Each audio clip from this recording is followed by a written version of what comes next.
We're at the Cannes Boat Show and we have an opportunity to test the latest addition to the Riva range. It's this, the Riva 82 Diva, and it is breaking new ground for Riva. I'm going to show you all about that and a full top to bottom, stem to stern tour of the decks and interior. But before that, we've got a chance to drive it. So let's get out there and see what she's like on the water.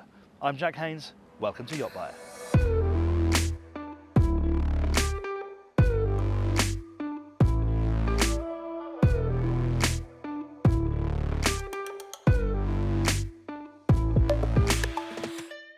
Before we fire up though, please remember to subscribe to the channel, hit subscribe, hit the bell icon, and you'll never miss one of our sea trials like this one.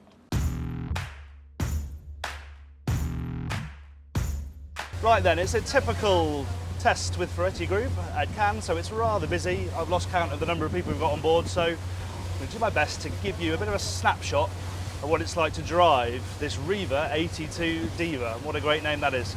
We're at 20 knots now. You can have 1800 on 1900 horsepower MAN V12s. Top speed should be about 31 knots. I don't think we'll get that today with the number of people we've got on board. Of course, that leaves you to cruise probably anywhere between 25 and 27 knots. So if we just get it up to that cruising speed. It is quite a sensation. I mean, the ergonomics of this Helm aren't great. You can probably see the position I'm having to adopt to get hold of the throttles, but it does look great. And this steering wheel feels absolutely fantastic. But yeah, it's a fixed bench, it's a fixed wheel, the throttles are a bit of a stretch. So, you know, a bit to work on there, but actually it's a very clear layout. A couple of MFDs, of course, to present your information, cameras, navigation, all that sort of thing. And now we're romping along very happily at that 25 knot cruising speed, with a fuel flow, combined fuel flow between the two engines of 630 litres an hour. But yeah, this is really where the boat is designed to live. And it's very, very comfortable at this speed. I mean, I said the boat is full, but these engines have got plenty of power. They really don't seem to notice it too much at all, certainly getting onto the plane, getting over the hump. And yeah, it's not really about top end speed with this sort of boat, is it? It's about cruising in this sort of style. The steering, well, it's the Foredecks Group's own steering system, fly-by-wire steering, and it's really nice and light. You know, completely defies what a large boat this is. It does make it lovely and easy to handle, but it's also really nice and solid on the straight and narrow. It doesn't wander or waver. There's a nice amount of feel. Can't turn it too hard today because we've got a boat full and there's quite a lot of boat show dressing down below. But yeah, certainly surprisingly agile either side of the centre when you do dial in a bit of lock. And if we turn downwind now,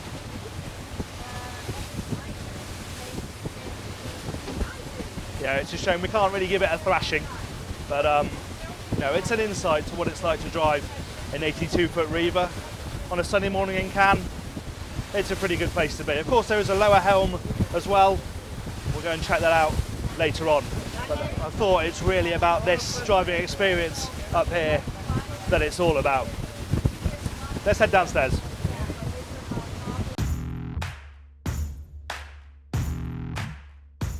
It's a slightly more serene experience from down here at the lower helm. Those big old MAN motors are well insulated down here. We've got the back door open as well, so it could be even quieter. But even so, we're doing 20 knots-ish at the moment, and yeah, you're really not that aware of the engines at all. It's quite a singular space up here. It really is just for the captain, because you've got the galley over here to the port side. It makes it quite a good passage making arrangement, because you can very easily nip off and grab something in the fridge, or even prepare some food if you want, because you're very close to the helm and you've got a great view forward. But it does mean that only one person can really enjoy the journey from here. But this is a great chair, fully adjustable, very comfortable. You sit nice and high, got an excellent view forward, and this windscreen peels a long way back and drops down quite a long way as well. So yeah, view forward excellent, and you've got a blind here to give yourself a bit of shade if you need to. Bigger screens down here than upstairs as well, triple Simrad MFDs, and you have digital switching here, charting, and we've got the engine information as well, but of course you completely customise what's presented there.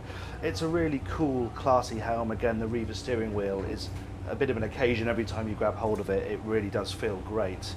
Some things let the side down though, like these air vents that feel like they've come straight out of a Fiat 500, but everything else does look really good. And you know, if you want to cover the hard yards and do night cruising or something like that, this is a really business-like, well-appointed helm to do just that sort of thing.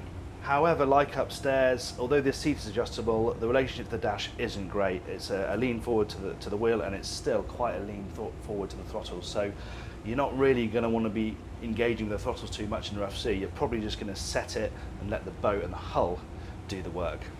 But that's the driving experience. Let's go and have a closer look at the decks and interior. Here we go then. We'll start at the back because this is probably the most important part of the design of the deck layout anyway of the Diva, because you have the folding terraces.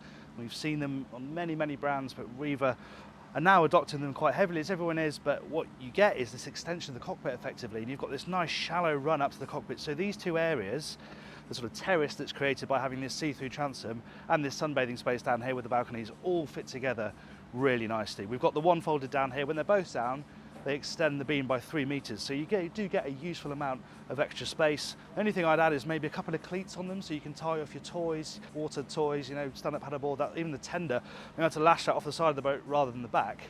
Maybe that would be useful.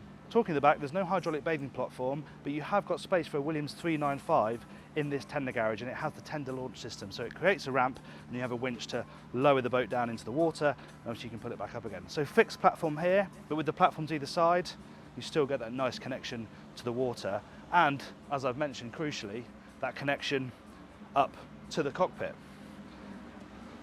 So everybody in these two areas is really well connected, and like we're seeing on many brands now, they have just changed the orientation of this seating. So rather than facing into the boat, everybody's looking at each other, but also they have an equal view out over the water. It just works so much better.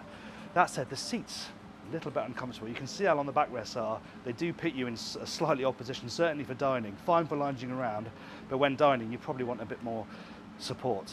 No complaints about the table though. It's absolutely gorgeous, highly varnished, lovely to see the Riva logo embossed here in stainless steel lettering, and obviously it opens up to create a truly enormous table with space at this end for 2 extra freestanding chairs if you want them. Talking about the practicalities of the cockpit, you do have a wing station down here so that you can control the boat fully from this end of the boat. You've got repeaters for the bow and stern thrusters, got your throttles as well of course, and you've got a remote too to use the thruster. So you have great control from down here. If you're coming stern to, this is where you want to be. The Flybridge is a long way forward. You've got your internal helm station, but yeah, this gives you a great perspective of the aft end of the boat. Let's move forward then, down the starboard side deck. Not missing this addition of a sink, full of cleaning stuff at the moment, but it is quite a handy place to have a sink.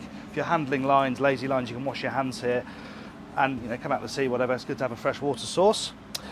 If we move down the starboard side deck, this is how you have access down to the crew space. We'll of course look at that at the end of the video, and there's access from there into the engine room. We'll check out both those spaces later. These cutouts here, the bulwarks, they really are part of this boat's really striking profile. They look great. And then here you have a boarding gate on the side deck here, which is handy. Most of the time you'll be getting off this boat at the stern using the passerelle, no doubt, but if you are side to, having this here is really useful. And talking of side doors, this is the helm one. You've got them on both sides so that the crew can get out this side from the helm and also the other side from the galley. We'll have a look at that from inside, but yeah, it just gives you really good access, not only from the back of the boat, but in and out both sides when you've got crew on board. Lovely mooring gear, and we're up to the foredeck. This is a really nice space. We've sort of got used to these types of arrangements now, but still works really well with the U-shaped seating. Nice mix of seating space and lounging space. Not so much of an issue with the position of the backrest here. This is where you're supposed to lounge. Not great at the dining table, but here this looks like a really nice relaxed spot to catch the sun, but you can probably see these mounts in the deck. There's 4 of them, carbon fibre poles, and you can put a canopy over top to give yourself some shade. And then of course this is also the working area, so you've got twin anchors, good access to both winches here, and then 2 really big anchor lockers either side. And again, the detailing comes to the fore. You've got the Riva engraved logo, even on these catches here, on the cleats. Everywhere you look, you're reminded you're on a Riva.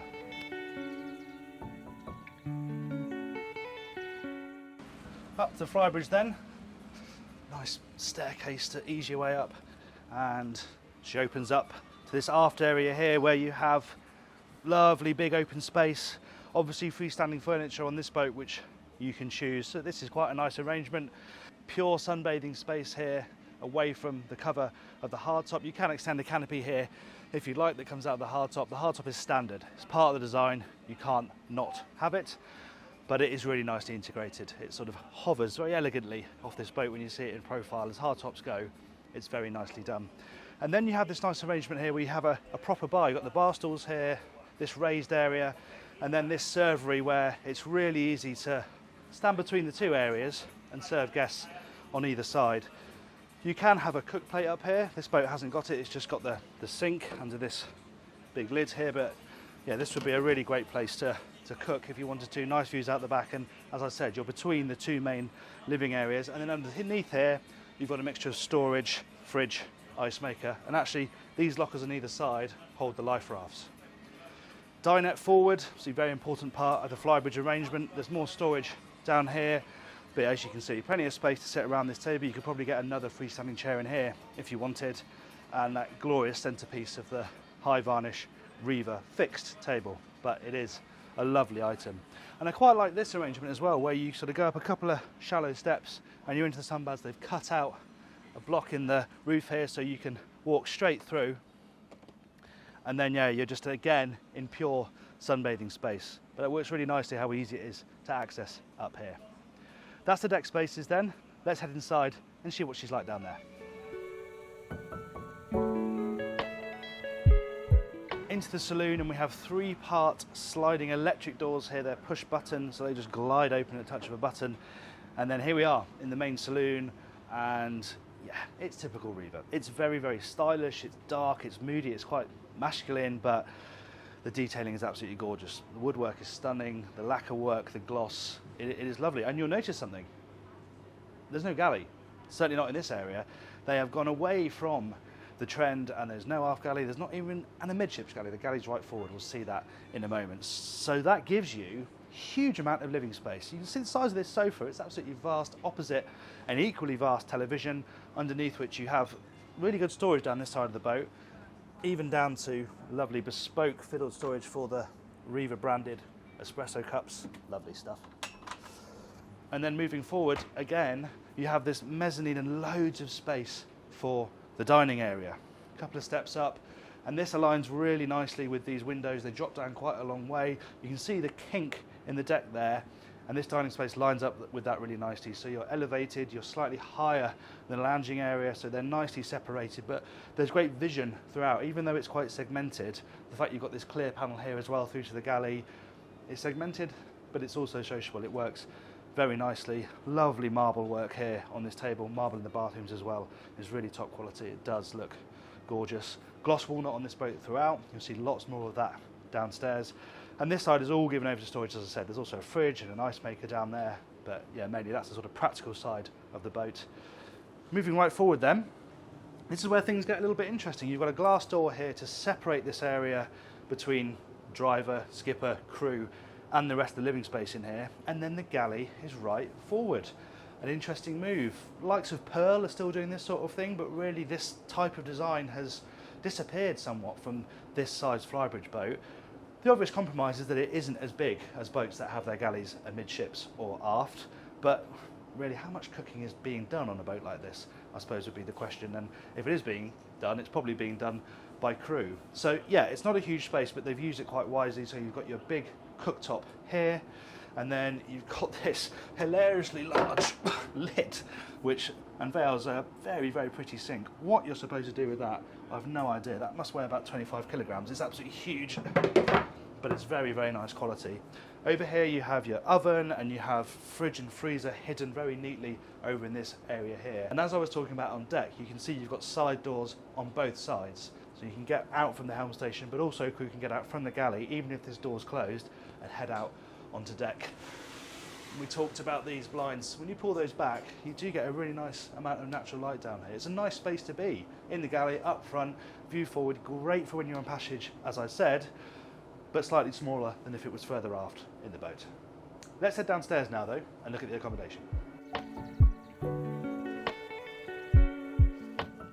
Accommodation then, and we're going to start with the owner's cabin, because you come down these stairs and you're effectively right next to it. It is amidships, it's full beam, it's a step down from the rest of the accommodation, but once you're in, it's totally flat floor space, massive headroom in here. I mean, you can see how much is here, but then over the bed it rockets up even further. It really is Very impressive. And yes, it's stylish and it's beautifully finished and you've got this lovely gloss walnut everywhere, but it's also a practical space. There's lots and lots of storage in here. Dotted opposite me over here, you've got a hanging wardrobe behind the door, you've got a walk-in wardrobe over on this side, you've got even more storage down this side and this little sofa as well.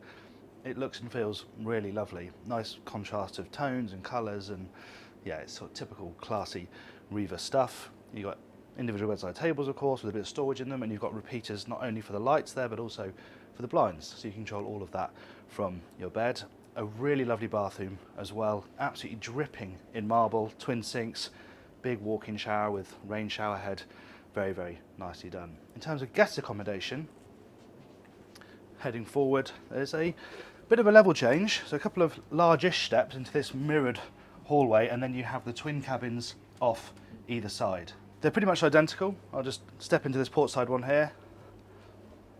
You have, yeah, your twin cabin arrangement, a couple of single beds, space in between them, ensuite bathroom. There's a television mounted up here. The television's in all cabins and obviously finished in the same style and standard as the owner's cabin. And then heading forward opposite, again up another level. There are a few level changes in this design. You're into pretty much an identical cabin. On the starboard side, the difference here is that yes, it's en suite, but this is also the day head, so everybody will have access to this during the day unless they want to go and use the bathrooms in their cabins. But it's a nice space. Again, it has a separate shower cubicle, not the largest on board, but it still has it, and you have your sink and your toilet, everything you would expect. And then right forward is where you find the VIP.